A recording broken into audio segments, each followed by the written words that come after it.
क्या आप भी जो भी चीज खाते हैं हजम होने के बजाय ऊपर मुंह की तरफ आती है, उल्टी आ जाती है, खुराक हजम नहीं होती? तो सादा सी एक चीज बताने वाला हूँ, कोई महंगी चीज भी नहीं है। आपने सिर्फ तीन चीजें लेनी है, बिल्कुल देसी है, और उसकी आपने करना क्या है, चटनी बनानी है। क्या ही बात है।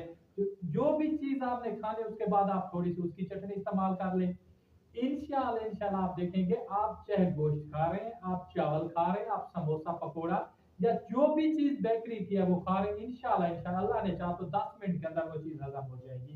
ना आपको खट्टे ढिकार आएंगे, ना वो जो आपका गैस बन रहा है पेट में या अफारा होगा, ना उस गैस की वजह से जो हमें चिड़चिड़ापन आ जाता है या सर में दर्द होने लगता है, इन तमाम चीजों से आपकी जान छूट जाएगी।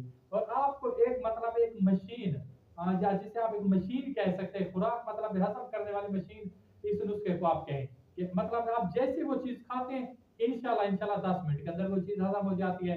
ना तो आपको खट्टे ढिकार आते हैं, ना सर में दर्द होता है, ना चिड़चिड़ापन होता है, ना अफारा होता है, और आप बिल्कुल हर चीज इंजॉय कर सकते हैं।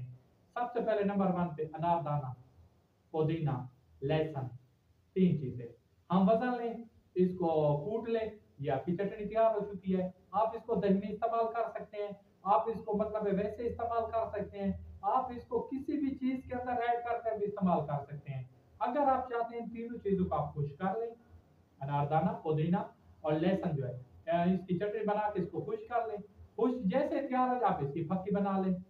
है ना मजे की चीज। आप जिधर भी जाकर चीज को खाते हैं, चाहे आप पाए खा रहे हैं, बड़ा गोश्त खा रहे हैं, जो भी चीज खा रहे हैं, उसके बाद इसका आधा चम्मच इस्तेमाल कर ले। इंशाल्लाह इंशाल्लाह आप देखें कि आधे घंटे के अंदर आपकी तमाम चीजें हजम हो जाएंगी और आपको किसी किस्म की कोई भी प्रॉब्लम नहीं होगी। तो अपने भाई को दीजिए इजाजत। खुदा हाफिज, वासलम, जज़ाकल्लाह।